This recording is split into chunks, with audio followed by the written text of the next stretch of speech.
Assalamualaikum warahmatullahi wabarakatuh. Waalaikumsalam warahmatullahi wabarakatuh. Bagaimana kabarnya semua? Baik. Oke, kita lanjutkan pelajarannya ya. Buka halaman 52, pelajaran ke-6 dengan tema Ayo Barudo. Berapa sudah? 52.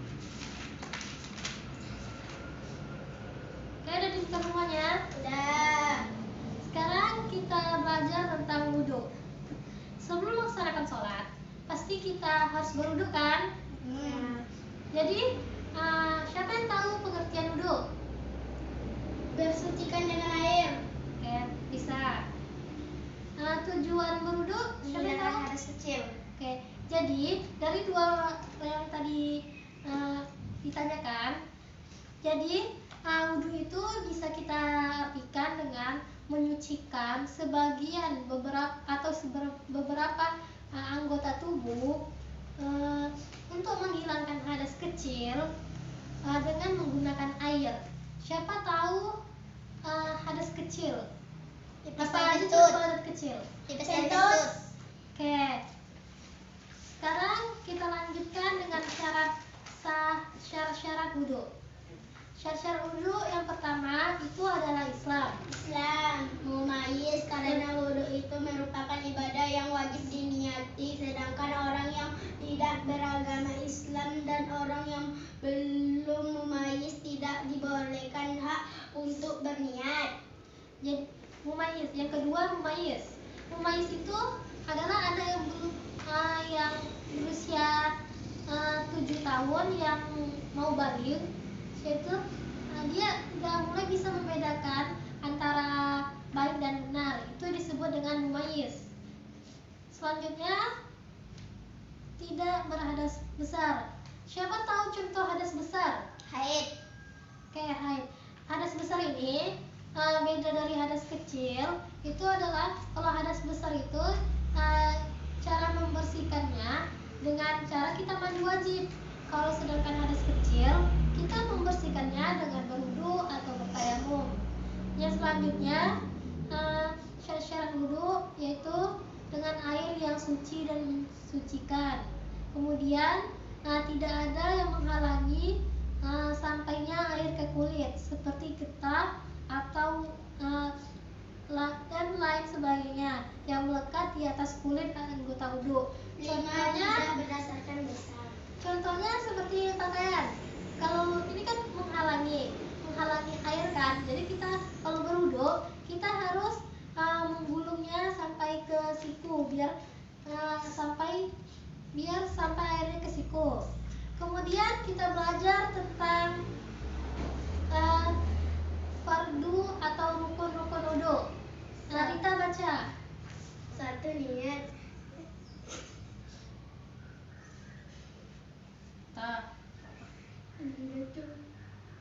Hendak berniat menyengaja menghilangkan hadas atau menyengaja berwudu. Sabda Rasulullah SAW, sesungguhnya segala amal itu hendak dengan niat.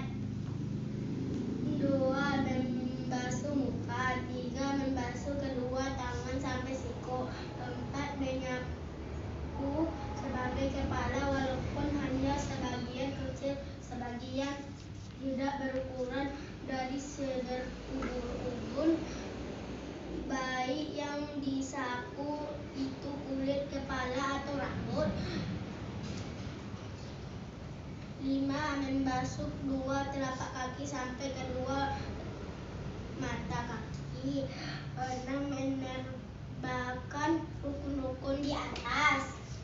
Jadi fardu rukun atau rukun-rukun wudhu itu yang pertama ada niat. Siapa tahu niat wudhu? Siapa tahu niat wudhu? Niat wudhu yaitu nawaitul wudu'a liraf'il hadasi asghari fardhan lillahi ta'ala. Baca lagi. Nawaitul wudu'a liraf'il hadasi asghari fardhan lillahi ta'ala. muka. Membasuh muka, selanjutnya membasuh kedua telapak tangan sampai siku. Membasuh telapak tangan sampai siku. Kan biasanya kita kalau wudhu dari siku sampai ke sini kan.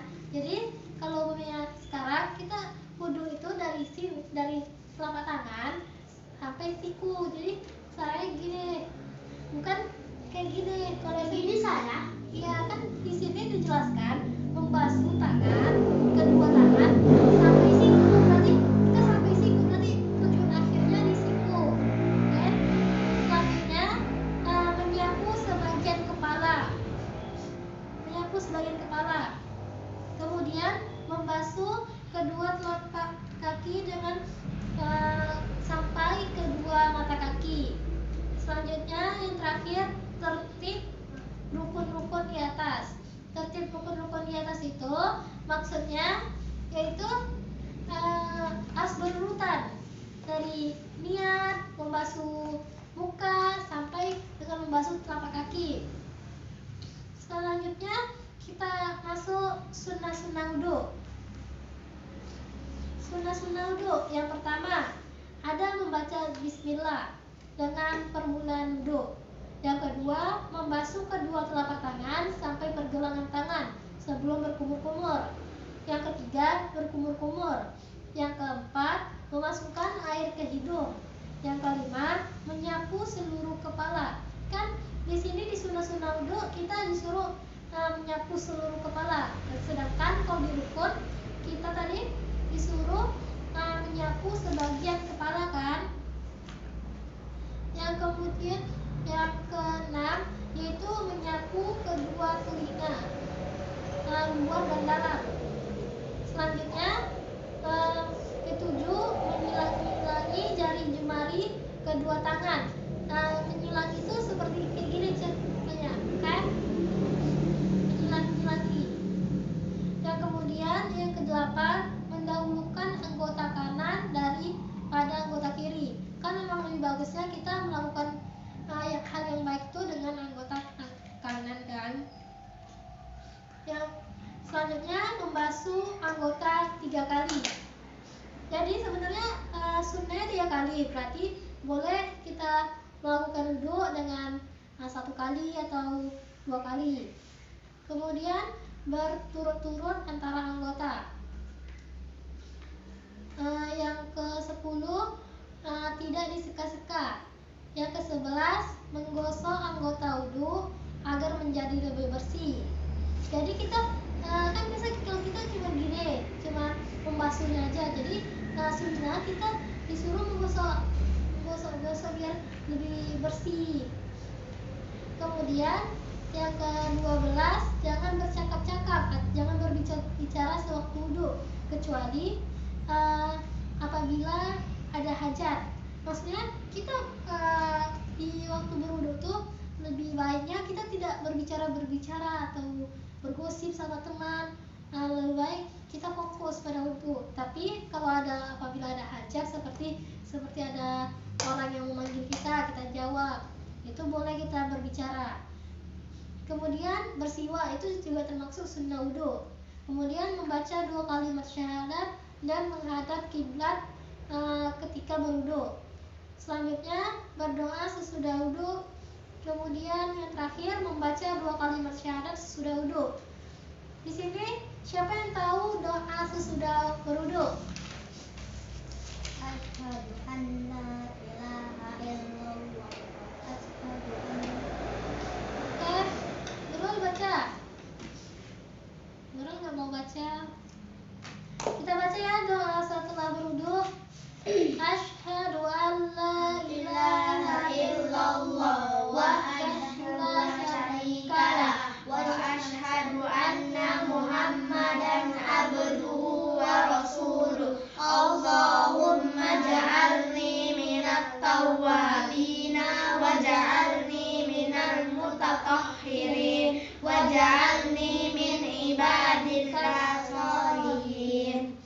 Kita baca sekali lagi, ikutin ya. Asyhadu an la ilaha illallah wahdahu la syarika lah wa asyhadu anna Muhammadan abduhu wa rasuluh. Allahu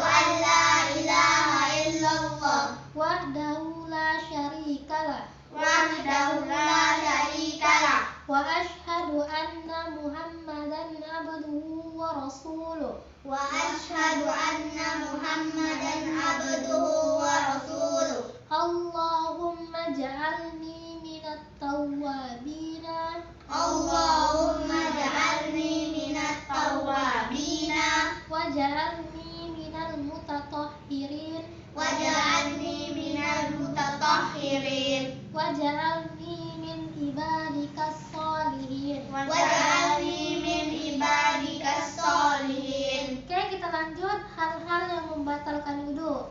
Kita baca.